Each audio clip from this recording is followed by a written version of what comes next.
આજે રોજ અમારા ગામની અંદર સરોડ ગામની અંદર આહિર યુવા મંચ કેશોદની જે ટીમ આવેલી અને સાથે હીરાભાઈ પણ આવેલા, તો આહિર યુવા મંચે જે બંધારણ બનાવેલું છે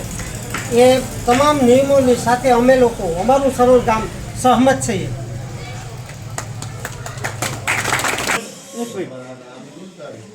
આજરોજ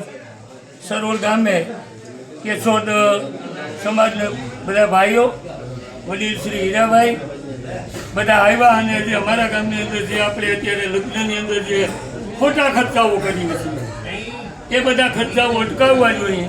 અને એ બાબતની ચર્ચા થયા પછી અમે સમગ્ર ગામે કે લગ્નમાં જે બધા ખોટા ખર્ચાઓ ફટાક્યા છે, પછી બીજા એવા ઘણા કે જે ખર્ચાઓ નહીં કરવા જોઈએ, આપણા સાદાઈથી લગ્ન કરવા જોઈએ, એવું અમારું સમગ્ર સરોડ ગામ અમે આજે હીરાભાઈ અને કેશોદ સમાજને એવી ખાતરી આપી કે અમારા ગામની અંદર અમે સાદાઈથી લગ્ન કરશું અને ખોટા ખર્ચા કંઈ નહીં કરીએ. કૃષ્ણ કનૈયા લાલ જય.